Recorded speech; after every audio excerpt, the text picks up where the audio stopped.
Welcome to the Wandering Podcast, where we normalize conversations about our bodies, our sexuality, trauma healing, mental health, and embodiment. I'm your host, Rhianna Dillon. It's my goal to end the exploitation of humans, animals, and the earth, to thrive instead of just survive, and to help others who are aligned with these goals do the same. We get to create a world that we want to live in, and that starts with our beliefs about ourselves. When we trust and feel safe in our bodies, we allow more joy, celebration, and play. Check my Instagram for ways to thrive with me. Welcome, everyone. Today, my guest is Jonathan Shroyer. Jonathan is a multi-exit founder, investor, and CX innovator who spent the last decade operating at the intersection of startups, AI, gaming, and the customer experience. He's helped scale companies through major transformation, delivered 20 times investor returns, and taken the stage as a keynote speaker on 100+ platforms worldwide. Yet he's refreshingly candid about the mistakes, pivots, and uncomfortable lessons behind the wins. Today, Jonathan is working on the front edge of AI-driven productivity. Thank you for being here. Welcome. Thank you, Rhianna. That's a very nice introduction. It's great to be with you and with your listeners. Awesome. So how did you get so interested in the customer experience? It's an interesting one. It started when I was very young as a child. I always felt like really attracted to this scripture where it talks about when you're of the service to your fellow man, you're like in the service of your God. And so for me as a young man, it taught me like the importance of helping people. And then I remember I used to watch Mr. Rogers. And one of his speeches that he gave, he said, if you want to look for the people in society that are really making a difference, look for the helpers. And not helpers with benefit, but just helpers. And so I've always kind of felt like that was a core tenet or a core value of my being, my purpose is to be a helper. And so then naturally that translates to kind of services because you're helping people. They have a challenge, they have a problem, and you're helping them. And then that's kind of what transformed me into the first part of customer service. And then kind of as I've gone throughout my career, it's been a main theme. And how did you start your career? What were some of the early roles that you had? Yeah, I used to, back in the 90s, my first customer service job was for Microsoft. It was with a vendor that supported Microsoft. And so I supported Microsoft Windows 98, Windows Millennium, Windows 95, Office 97, those types of products. So that's where I started off. And then I kind of transitioned into operational and other leadership roles throughout my career. But I started off on the phones, just, talking to customers, understanding, who they are, what their challenges are, and how I can get them back to what they love, which is the product that they bought, or the service that they bought.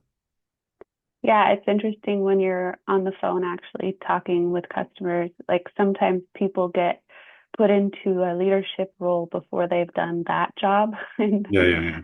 It's going to be hard to be effective at it. And like when you're the person who's on the phone with a customer and you have a boss or a manager who clearly hasn't had that experience, it's very hard to be led, right? And it's hard to deliver good outcomes to the customer. Yeah, I mean, if you don't have the experience, it's difficult to have the empathy. Yeah, absolutely. I worked in restaurants and grocery stores, and it was all customer service to begin with before I became an accountant and a manager. And so I felt like it really helped me.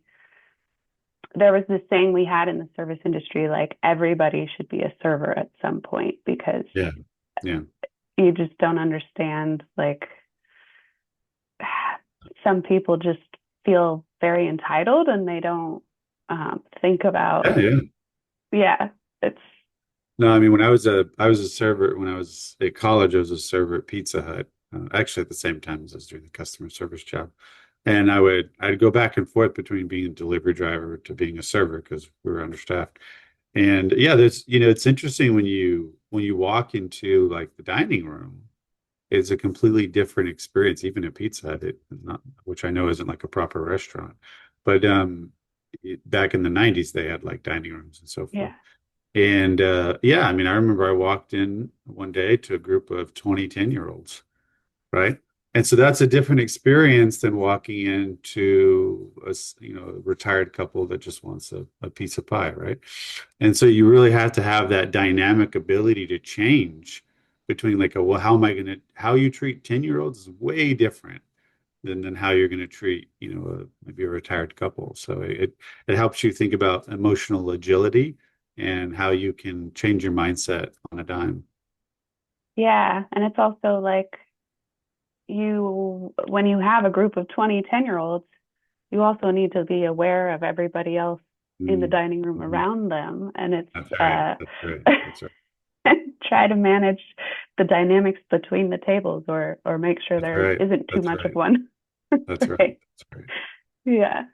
Yeah, that's okay. So after Microsoft, how did you decide to go into leadership? Was it just kind of given to you? Did you expect to be in leadership roles? Well, it's interesting. When I was 21, I have autism, and so I'm a very like analytical thinker. And so I thought when I was 21, I should make a 20-year plan. And so that's what I did. And so then I outlined the plan. It was like 21, 24, 27, 30, 33, 36, 40, 41. And then for each of the component sections, I had three streams. One was like personal life experience, like what did I want to do? Do I want to get married? Do I want to have kids? Kind of personal life kind of things there. So there were goals associated with that. One was professional, like, well, what role do I want? And at some point, I think when I was 27 or 30, I wanted to be in a leadership capacity role because I felt like you can make impact. And then, of course, because I was 21, I cared a lot about money. And so then there was financial goals as well. Yeah. And so at the top end, there's a financial goal, there's, CEO role by 41, and then, a family with a house that I bought with, maybe a child or two, a family, good experiences, right? But I built that. So there was a component step of that to what is it going to take to become a leader? And then what is it going to take to be given those opportunities to lead? And I didn't necessarily get it on my first try. I think there were 4 or 5 tries where they said, no, you're not ready, or no, it's not the right fit. But then eventually, after learning a lot and understanding things um, better about myself, about how I could lead and manage, then I was able to take on a leadership role. That's pretty cool to have it organized that way so that like you don't lose sight of the goal and end up Yeah. on some other path and Yeah. I mean, everybody has their own superpowers, right? That hyper focused, success goal oriented type of person is probably one of my superpowers. yeah. Yeah. That's me too. I tend to decide that I'm doing something and usually it happens really quickly, but recently things are taking a little longer and it's really irritating me. Yeah. Well, maybe the universe is guiding you a certain way. Who knows? Yeah. Yeah, absolutely. So that's actually quite a journey to be on. It's deeply uncomfortable, but it's also like really cool because you have to learn trust and surrender and Yeah. patience and um, Yeah, every day it's totally. Yeah. Get every comfortable day. with the uncomfortable, and then you'll Yeah. accelerate to achieve what you are meant to achieve in this life. Yeah, absolutely. So multi-exit founder. So what are some of the things you founded and why did you decide to exit them? Yeah, so I founded few businesses. One, it's called Officium Labs. It's Latin for service. And basically, I had created a way to, in video games, especially in mobile video games, 4 to 10% of the players make up 90% of the revenue. So there's a big chunk of, they call them whales in the video game system. But I had come up with a mathematical way of being able to demonstrate that the quality of service and the type of service that we give these players as well as all players would increase LTV retention and further monetization. So I'd created an algorithm that did that. And so I built Officium off of that algorithm, grew it to where it was valued about 20 million or so. And then I'm a big believer in like mentors. And so I would meet with my mentors every quarter, and I started to hear the same message from all my mentors. This is 2021. And they said, this is the year to sell. Like, there's probably going to be a lot of uncertainty after 2021 that we don't know about. Like, you should sell this year. And at some point I was like, okay, I'm going to listen to my mentors. And so I sold the business. It was great, exited it. Fantastic learnings from that. What it's like to be acquired, what it's like to be on the inside of a bigger company again, that kind of stuff. But that was perfect because that business would not be as marketable today, especially with the shift in AI and everything that we were doing, right? A math-based algorithm business with Python AI was not going to compete against the current AI businesses today. So that's Officium. So since then, I've started two other ventures, Quimbi.ai and ForesightAds.com, which I can dig into. But I don't know if you have any questions on Officium first.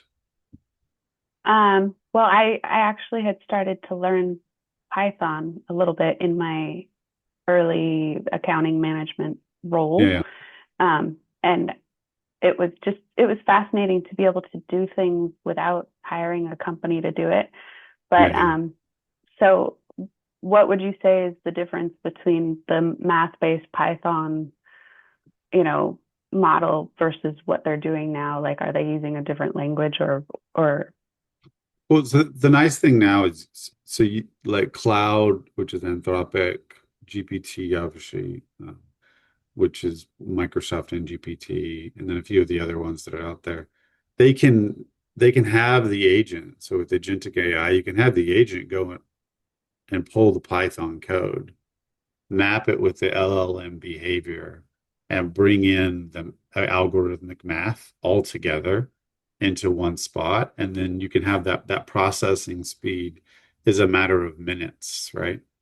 And so what used to take my team, hours or weeks at Officium, now I can get done by myself in minutes, right? So it changes the dynamic of like how you can provide service and then how fast you can move as a company to react to what the customer needs to then increase retention, LTV, and those other things, right? And so it's a really fun space where you get to use this new kind of, for lack of a better word, machine that allows you to become a superpower employee, to do much more than you used to be able to do. So, like, for example, now I get 20 hours worth of work done in like 6 hours now, because of AI. And so if you know how to use it properly, then you realize it's a value attributor. It's accretive to you as a human as opposed to replacement. Yeah. And how did you get interested in gaming specifically? What made you choose that? It's probably 1986. I was playing Super Mario Brothers. Yeah, I was baseball, too. Baseball Simulator 2000, California games. So I started off in video games, and then when I was at Microsoft, when I moved from being a vendor at Microsoft to Microsoft, I did all of the forecasting for their call arrival patterns for customer service for their original Xbox launch. And then later in my Microsoft career, I did some Xbox support stuff. So I've always kind of been interested in gaming. It's been kind of something that, as an autistic person, it helps me to calm down and relax, because gaming is a structured environment where I can identify how to progress, or if I have a problem solve it. So it's good for my mind to relax and and then kind of go back into normal human society and interact with the neurotypicals, as it were. But then I was also at Kabam, and which is a gaming company. So I've always liked gaming, and mobile gaming specifically is full of data, and I'm a lover of data. And so there's just so much data, and now with AI, it's data, data, data. So that's kind of how I got into it. Yeah. So do you learn a lot about your users when you're? Oh yeah, Yeah. everything. Everything that's digital, I can learn. And now with AI, I can hyper personalize all the experiences. So one of the companies I started recently, Quimbi.ai, it hyper personalizes all the experiences they have in game. And then also when they write in like a support ticket, because we know all this information about them, we can actually create a response to them that makes it feel like we actually know who they are, where they're at, and what they're doing. A human still reviews it and finalizes it, but we can do that now, which we weren't able to do that 3 or 4 years ago. So it's pretty cool.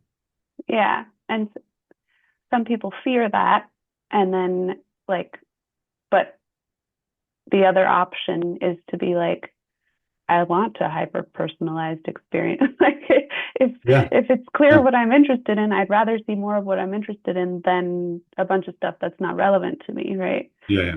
Yeah. Well, and you want to get back to what you want to do. Like you don't want to be waiting 3 days for a support to get response to get back into your game, right? So let's say you got locked out. You'd Yeah. rather have a hyper personalized response that got me back into the game quickly, right? So Yeah. Yeah. So it's not necessarily, the point is not necessarily that people are mining data so that they can dominate others. It's a customer experience yeah. Yeah. I tool. mean, you improve the experience of the player and they enjoy your brand. So then they hang out with your brand. Yeah. Yeah. So Quimby, you just kind of touched on, and you said there was another one. Yeah, Foresight ads. So I own another business called Lyndas.com, which is an e-commerce business. And so I found in the e-commerce space that one of the big challenges that small brands have, say like a GMV or revenue of 2, 3 to 10 million, is they have a hard time scaling because the cost of acquisition with ad firms, Google, Facebook, and so forth. And it just takes a different kind of skill set to be able to bring the customers in versus operate the business, if that makes sense. And so I thought, I started to feel this myself when I first started Linda's. I was like, this is really expensive. I wonder if AI can solve this. And so I created a completely agentic solution that manages my entire funnel for ads. And so for Linda's, it grew Linda's 6x in 12 months, or I'm sorry, 2 years. And so I was like, okay, so this might be useful for other businesses. So I launched it last November and we have like 50 clients now. And basically our goal is to decrease the cost of acquisition and the return on revenue with our agentic solutions so that they can unlock that working capital that they're spending on ads and go spend it on something else, become more profitable, scale faster. So that's what Foresight Ads is about. Oh, very cool. Yeah. I think most of us kind of need that. If you're if you're not making Yeah, any sales, then your business isn't really, that's true. That's true. yes. Gotta And have the so revenue coming in. as the chief CX officer, you work independently, so you're taking clients. You don't work for a different company. You've got your own few companies, and then Yeah, I mean, yeah, right now I have like 4 companies that I run. I do some consulting on Chief CX Officer. At the end of the day, I like to solve problems and I like to build businesses that are meaningful and purposeful for the business and for the customers. And that's where my focus is. And right now I'm in advertising, e-commerce, gaming, and customer service are the areas that, I focus in. But I was talking to my wife the other day and I was like, because I have autism, sometimes I really hyper focus. And if you've ever been around somebody that hyper focuses, it can be very intense. And so by actually compartmentalizing my time, it helps people around me not to feel my full intensity. And so then it works better for everybody to have me kind of spread around a little bit so that I'm just not like so intense on a certain topic. Yeah, yeah. I mean, I know what it is to hyper focus. Like if I'm working and someone's trying to talk to me, that's just not they Yeah. can feel very slighted. And I'm like, Yeah. oh.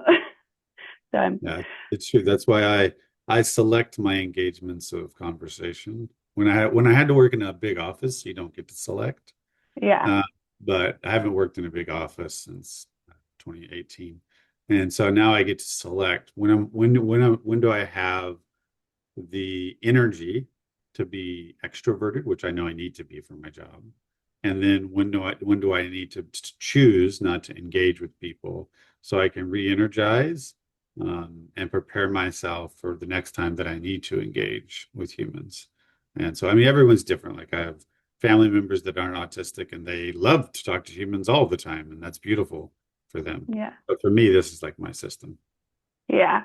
Yeah. I grew up in a, I don't know, chaotic environment. So I learned to scan everybody else's emotions Yeah, before I did anything with myself. Like I would leave my yeah, body and be yep. managing everybody else. And then so I definitely have to like I'm learning to just be in my body and like try to stay in it more and not worry about Yeah, what's going on with everybody else. And so I understand that challenge. cool. Yeah. Yeah, I can relate. Yeah. So growing up as a kid, what was family life like? You mentioned a scripture. Did you grow up with religion or was that just kind of here and there? Yeah, I mean, my family, I think, was a religious family. I think there's a bit of chaos in some ways, similar to your family, for using chaos in the same definition. And so there's definitely like I used to read the room and be focused or and figure out, those types of things. I think, for me, I have nine siblings, and and growing up, there's a lot of volatility. We moved a lot of changes, those types of things. And so I learned how to become resilient quite early. But I also learned how to like be a little bit protective of myself quite early. And because I have autism, I used to do these, not a healthy thing, but this is what I used to do. I was young and I was trying to figure out how to manage and deal with all these different emotions around me. And so I used to watch Star Trek Next Generation and Mhm. Commander Data. Yeah. So I had convinced myself that I could become Commander Data, and that would be the most effective way to manage all of these emotions around me. And for survival, it worked in high school. For an adult life with marriage, that does not work. Um, Yeah. but I turned into data and it protected me. And I think sometimes people thought that I was not as empathetic or I was Mhm. emotionless, but like I had to protect myself because there was so much drama and emotion going on around me, not just in my house, just in life.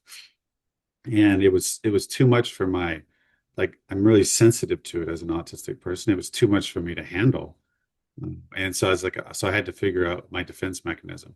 Now, since I grew up a little bit and I've gone to therapy and I've also identified biochemically, things that I can ingest in my body that aren't necessarily pharmaceuticals that can help me better function in society. I'm definitely in a better place.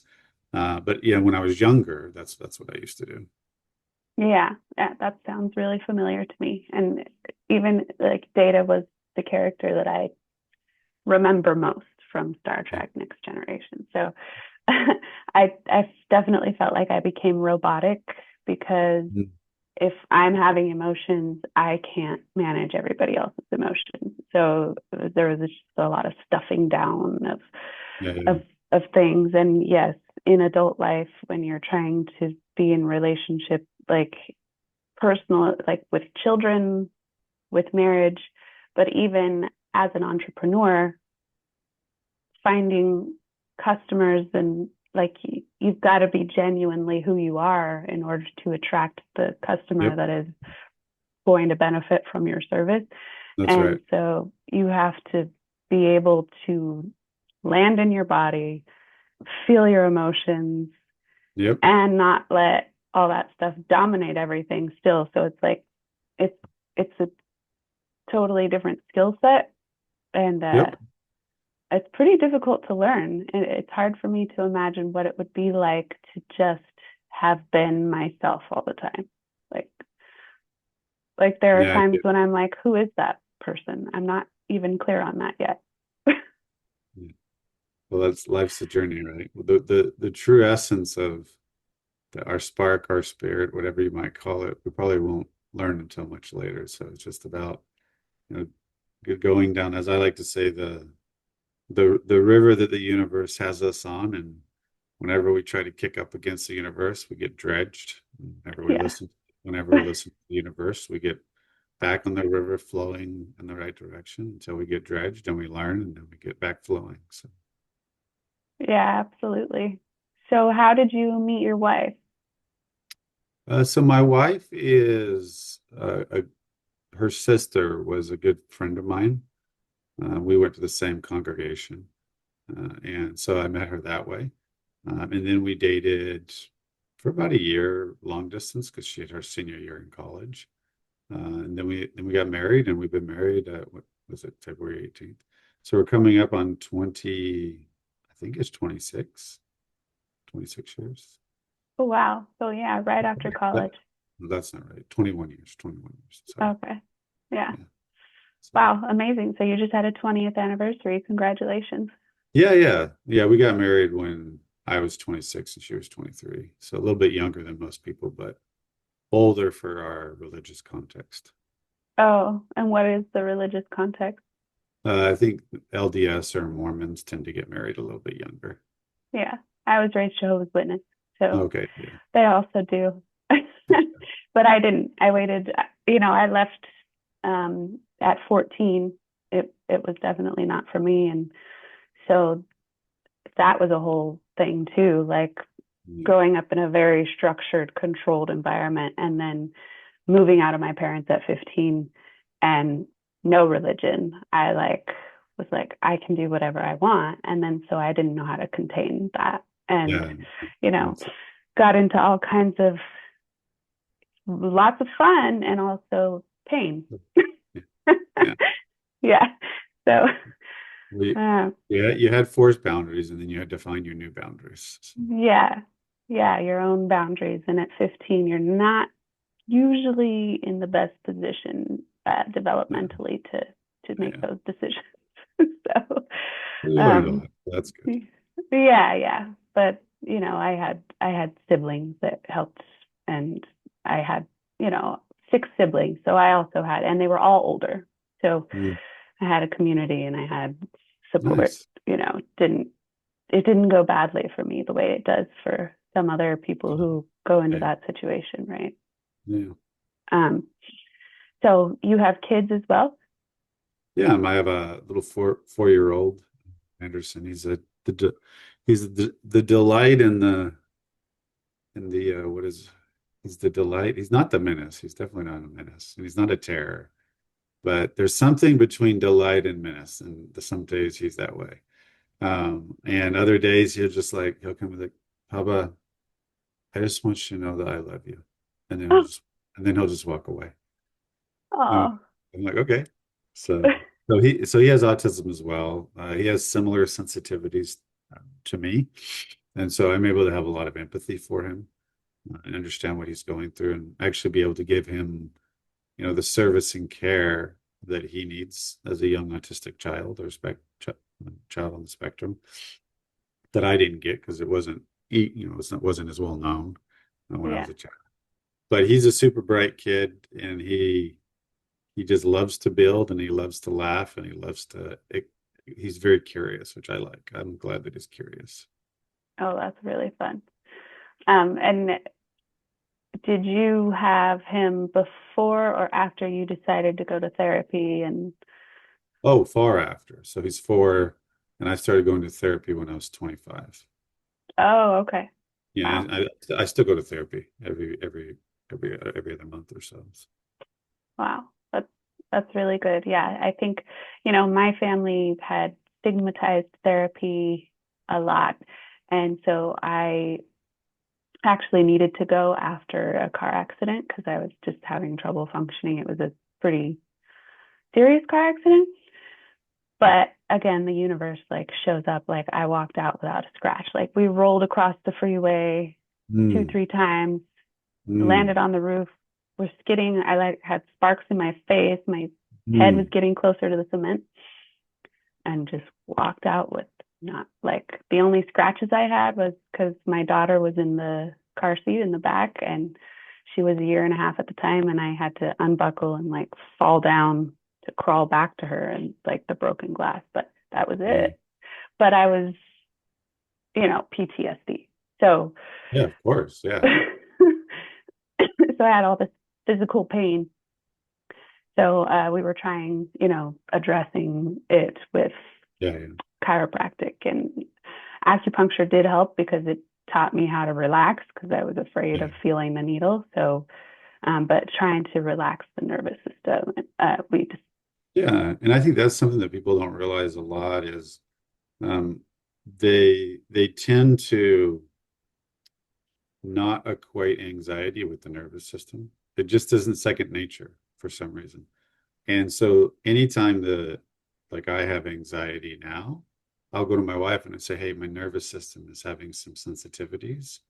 So I need to take these actions so that I can decrease the sensitivities of my nervous system because any normal activity might create an unintended response. This is the first time. I don't say this every time. yeah, Now she yeah, now she just knows if I like give her the look, or whatever. But that and then I find and then I have mechanisms to dramatically focus on decreasing my nervous system sensitivity. I mean, some of it's pharmaceuticals, worst case scenario, but I have other things that I do to decrease the nervous system. And then once that happens, and the anxiety falls, and then you find out what's real anxiety versus fake anxiety, right? You know. yeah. But expand on that real versus fake anxiety. Well, your mind can make up things that aren't true. So when your amygdala, when you get hijacked, the amygdala gets flooded with cortisol, right? And so then your mind starts creating things and saying, this is going to happen. She's going to die. This is going to be, he's not going to love me, whatever, your mind just Yeah, makes this stuff up, which is not logical at all. My boss is going to fire me, all these things are not true. Like, and so then you're just like steamrolling down, um, because you're just like, you're gone, you're down the tunnel, right? Whereas if you take a second and say, "Hey, I have some nervous system, you know, issues happening," you decrease the nervous system. You're like, "Okay, what I'm really nervous about is X," and then you go through the kind of the ANT, profile, which is the automatic negative thoughts syndrome, right? And so then you say, "Is this true?" Well, no, then let it go. If it's true, then yes, okay. Is this important to handle right now? No, let it go. Yes. Is this something that's going to impact you and others? If you say yes to all three of those, then it's probably an actual thing for you to be concerned about or to be thinking about. Concern might be too strong a word. So you go through those processes, and once you get trained, like this isn't like, wow, you do it one time, you got it. You got to do it like 100, yeah, 200 times till it becomes second nature. But once you go through those processes, then you're able to retrain your brain, which is what's causing the anxiety. Retrain your brain, have better coherence with your heart, and then you can focus in on the activity and decrease cortisol levels on your own. yeah, So yeah, yeah. So, um, that your main tool that you use, the ant? Uh, that's one of them. Yeah. I mean, I've got a cold plunge in the back, so the water's like 50 degrees. I know if I jump in that thing, that's going to chill out my nervous system pretty quickly because my body's now going to focus on preservation because it's my physical body now thinks I'm going to die because Mhm. and my brain thinks I'm about to die because I just plunged it into 50-degree. And so then everything up here starts to focus on preservation and not so your mindset, it really adjusts your mindset. So that's one thing I do. Another thing I might do is exercise or go running, square breathing, putting my feet on the ground, drinking a glass of grounded water. Sometimes if you have proper dirt in your yard, taking your shoes off and putting your feet on the dirt so you can become grounded with um, the vibration of the earth. There's a lot of different things. And then, of course, I have like gummy, not THC, but I have little gummies that can calm me down, like L-theanine and that kind of stuff. Or worst case scenario, if all of those things don't solve it, then I'll take one of my pharmaceuticals to solve it for me. But yeah, so Yeah. I have a whole step process. Yeah. I love that the pharmaceutical is the last thing on the Yeah, list. well, it has to be because if you become too dependent on it, then your brain just says, go pop a pill, go pop a pill, go pop a pill. Solve this by popping a pill in. And you're basically becoming a slave to that pill rather than actually figuring out the root cause and solving the root cause. Yeah, absolutely. And of course, there's the side effects, and then the dosage has to keep increasing, Yeah, yeah, yeah. and then you're not. Yeah, and I think it's just also just more fun to have self mastery. It's just like, Yeah, totally. Totally. yeah, it's a fun journey to take. Um, so with the current business, is there anything more you want to share? Like, who are your ideal clients, and how do people find you?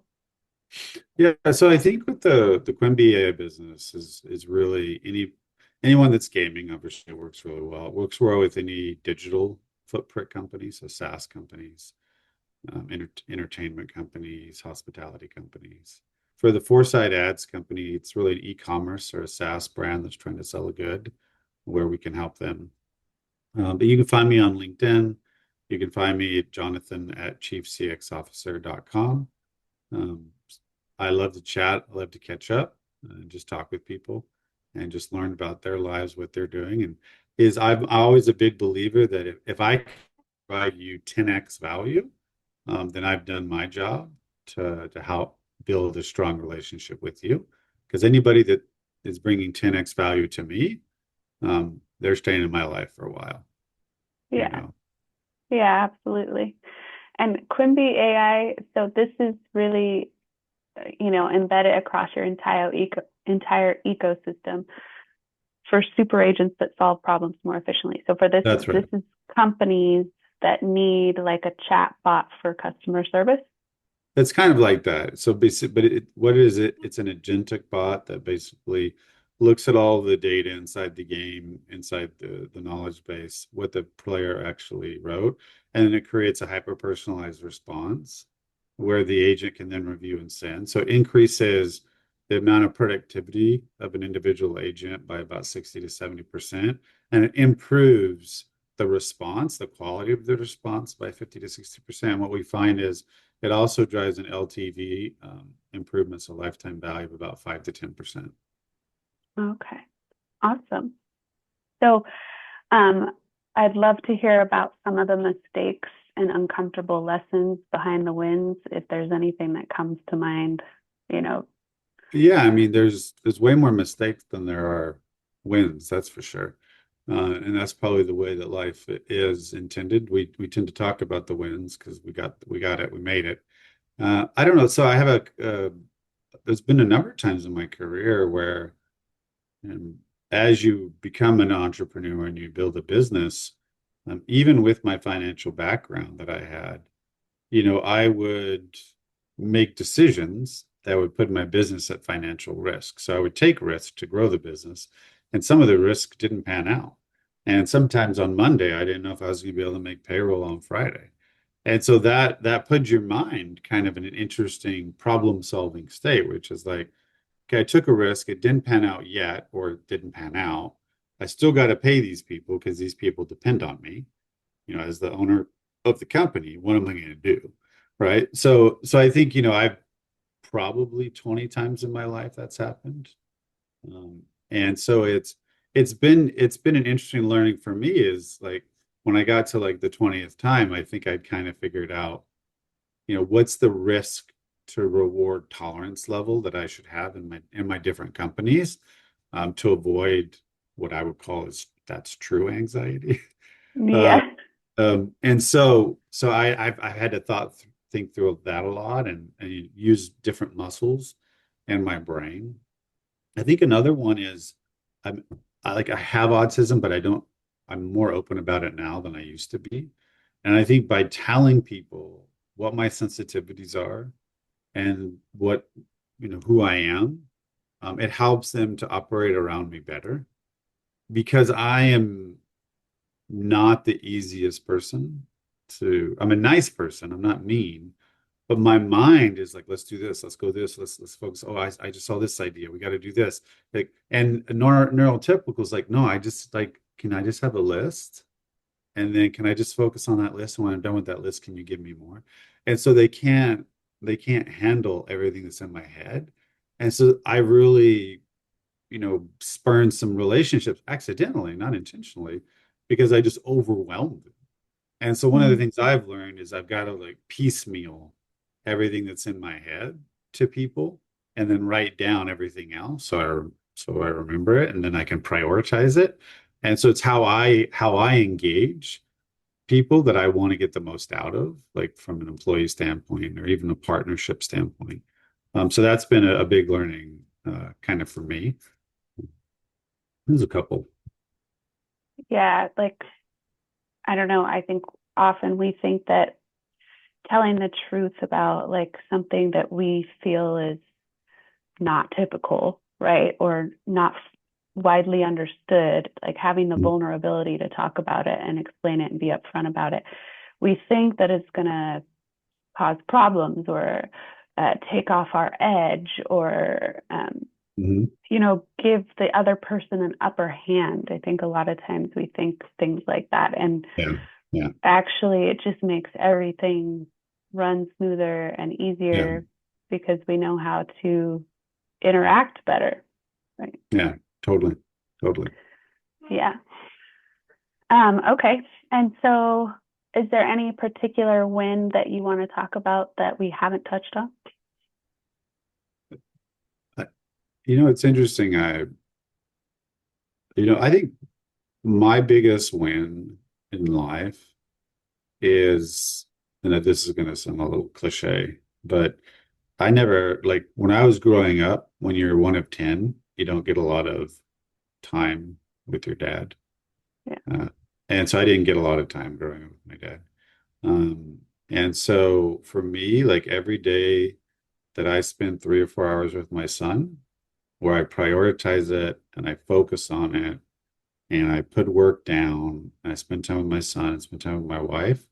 Those are the big wins. Those are the investment wins that in 20 or 30 years, I'm going to be grateful that I did because anything I'm doing in business today, will be sold in 2 years or 5 years or 7 years, or a new idea will come up or a new thing. And those are all great. And those keep me driven. And I love that. But nothing's more important than showing up for the people that you care about. Yeah. Oh, that's beautiful.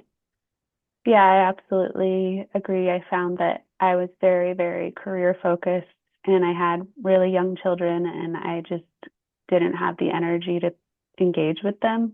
And I learned that I needed something else. Like that wasn't going to work for me long term. Like I wanted Yeah. to actually know them. And but I still have trouble though, like uh, bringing my consciousness to the level of a child, like being playful, that can be kind of difficult for me. I have to very consciously choose that and get into my body and out of all the Yeah.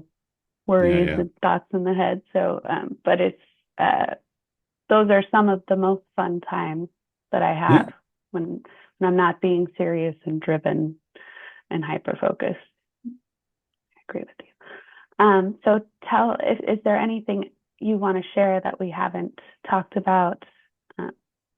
No, I mean, I think that, I think it's been a wonderful conversation, man. I appreciate the opportunity to spend time with you and your listeners, and I'm sure we could talk for hours because you're a very dynamic podcaster, and there's lots of good questions you're asking. But I think as is always the case, time gets away from us. But I just appreciate the time to hear a little bit about your story, give an opportunity to share a little bit about mine, and hopefully that it's helpful, meaningful, and useful for your listeners. Yeah, thank you so much. And thank you so much for being here. Tell us again, one more time, where you can be found. Yeah, so Jonathan at chiefcxofficer.com. You can look me up at LinkedIn. I'll be the only Jonathan Shroyer, the most prevalent. You could also Google me and I'll be on the first 3 pages, I think. So either way. Okay, amazing. Thank you for being here. It's been awesome getting to know you, hearing about your journey. Thank you. All right, have a great day. All right, you too. Bye-bye.